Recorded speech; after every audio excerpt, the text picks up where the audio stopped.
You ask them, "Are we okay?" And they say yes, of course. And for a moment, a real warm moment, something in you settles. The worry lifts, and then, maybe an hour later, maybe by morning, it's back. The same question forming again, as if the reassurance never happened. If you've ever wondered why the comfort doesn't hold, why you can be told you're loved and need to hear it again so soon, you're not doing anything wrong. There's a mechanism underneath it, and once you can see the mechanism, the whole thing stops feeling like a flaw in you. If any of that sounds familiar, you're not broken, you're not too much.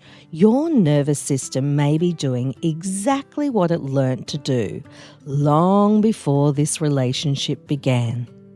I'm Dr. Narelle Duncan, a clinical psychologist drawing on 30 years of helping people understand themselves. This is Steady and Connected. Each episode, I'll bring you the science, the tools, and the clarity to understand what may be happening when anxiety shows up in love and what you might do with that understanding. Let's get steady and connected. If you've ever wondered why reassurance doesn't seem to last, that's what today's episode is all about. Reaching for it, receiving it, and watching it fade faster than you'd like. This is one of the most tender parts of the anxious pattern, and one of the most misunderstood by the people around you and often by you too. So let's slow it down. What reassurance actually does, why the relief is short, and what your system might really be asking for underneath the question. Let's name it plainly. Reassurance-seeking is when a nervous system, feeling unsure about a connection, reaches for a signal that the connection is safe. Do you still love me? Are we okay? Are you upset with me? Sometimes out loud, often not. Sometimes it's checking their face, rereading a message for warmth, watching for the text back. I want to be careful with the reassurance-seeking phrase because it can sound like an accusation. It isn't. Reaching for reassurance is one of the most natural things a person can do. We are wired to seek signals of safety from the people we depend on. That's not a defect. That's attachment working. Here's the shape of it. The worry rises. Something might be wrong between us. The reach out, the question, the check, the bid for contact. The signal comes back, yes, we're fine. And the worry drops. Relief. For a nervous system that learned early that closeness can be uncertain, that relief is powerful. It's the feeling of the alarm switching off, and anything that switches an alarm off, the system will want to do again. So, reassurance isn't a character trait, and it isn't weakness. It's a system that found something works and is, understandably, going back to it.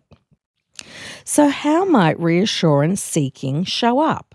I'll offer some of the forms it can take. Notice what lands and notice what doesn't. The direct ask, "Are we okay? Do you still want this? Are you sure?" Sometimes more than once, sometimes about the same thing you asked about yesterday. The silent check, reading their tone, their face, the speed of a reply, scanning for warmth, and feeling the day tilt when the warmth seems thinner than usual. The test that isn't quite a question. saying something a little provocative or going a little quiet to see whether they'll come towards you. A way of asking, do you still care, without having to ask it directly. The reread, going back over a message, a conversation, a moment, looking for the reassurance again in something already said, trying to make an old signal reassure a fresh worry.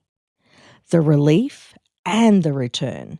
And the part that can be the hardest, when the reassurance does come and it helps, and then the worry rebuilds sooner than seems fair, and you feel almost ashamed to need it again.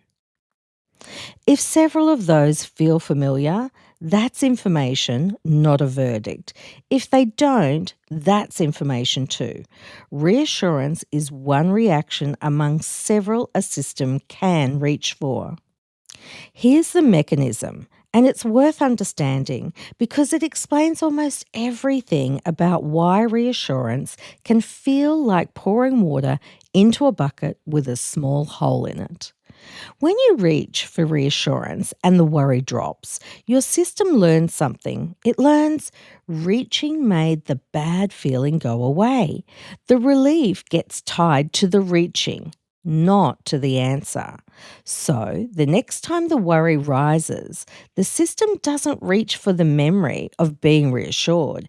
It reaches for the action that brought relief last time.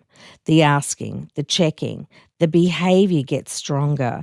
The underlying worry doesn't get smaller. This is why the comfort can feel so real and last so briefly.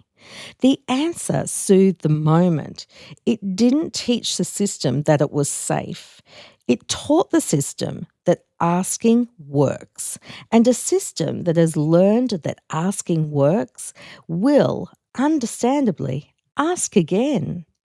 None of this means reassurance is bad, or that you should never seek it, or that a kind answer from someone who loves you is worth nothing. It means the relief it gives is a short loan, not a lasting deposit. And knowing that changes what you might reach for instead.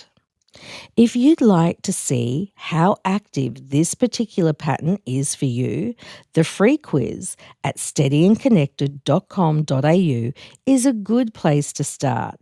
It's for self-reflection, not a clinical assessment, and your results come to your inbox with a short series that goes deeper on what they mean for you. Here's what can hurt. From the outside, reassurance-seeking can look like insecurity or clinginess or not trusting the person who loves you. A partner may start to feel that nothing they say is ever enough and pull back. Tired, which of course raises the very worry that started it. From the inside, it's none of those things. It isn't that you don't believe them. It's more complicated than that. The reassurance arrives and the system can't hold it, and the worry rebuilds on its own timetable. You can trust someone completely and still feel the impulse to reach.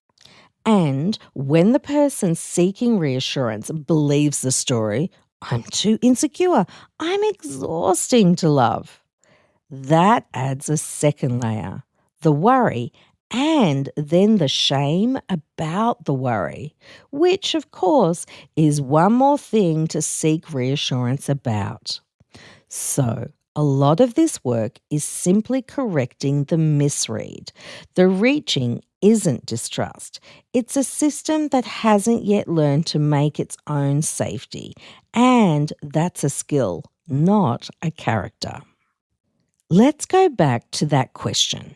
Are we okay? And the yes, and the settling, and the worry returning by morning. Walk it through gently. The rise. The small, unsure feeling that something between you might not be right. The reach. the question, spoken or silent, going out toward them.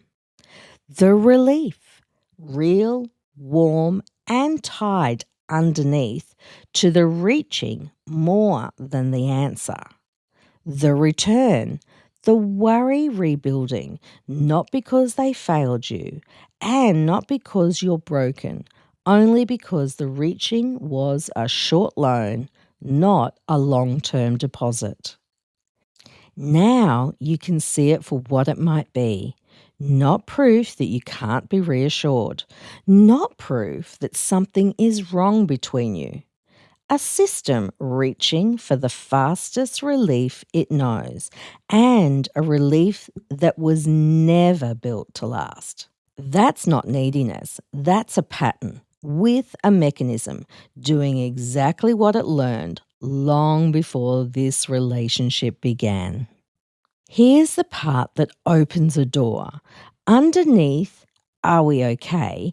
There's usually a different question, a quieter one, something like, how can I feel safe right now? And that question, it turns out, doesn't only have one answer, and the answer doesn't only come from them. Reassurance from a partner is one source of safety. It's real and it matters, and it's also the source that runs out fastest because it depends on someone else being available, warm, and getting it right in the exact moment you reach. There's another source, and it can be slower to build and yet far steadier once it's there. The safety you can offer your own body from the inside, not instead of connection, alongside it. A system that can steady itself a little doesn't stop reaching for others. It just stops needing the reach to carry the whole weight. That's the shift this work moves toward. Not never asking for reassurance, just a little more of the safety coming from a place that is always available. So here's the one thing for this episode, just one. The next time you feel the reach arrive, the pull to ask, to check, to seek the signal, see if you can catch it one beat before it goes out. Not to stop it, just to notice it and ask yourself a single quiet question. What am I actually asking for right now? Often the honest answer isn't, do you love me? It's, I feel unsteady and I want to feel safe. And once you can name that, you have a choice you didn't have a second earlier. You can still reach for them, and you can also offer your own body one small cue of safety first. A slow breath, a hand on your own chest, a moment of feeling your feet on the floor. You're not talking yourself out of the feeling. You're giving the safety a second source, one that's always with you. And if you'd like a quiet companion for this, I've made you a one-page guide called The Reassurance Reset. 3 gentle prompts for the moment the reach arrives. It's at go.steadyandconnected.com.au/reset. Free and yours to keep. Next time, we look at Reassurance-Seeking's quieter cousin, the reactions a system makes when it can't ask directly. The fine, that means anything except fine. The going quiet to see if they notice, what we call protest behaviour, and the question hiding inside it. If you've taken the free quiz at steadyandconnected.com.au, your results already point toward which of these moments might be hardest for you. And if you haven't, that's a good place to start. That's everything for this episode. If today resonated, follow Steady and Connected wherever you listen, so the next episode lands automatically. And if someone came to mind while you were listening, share it with them.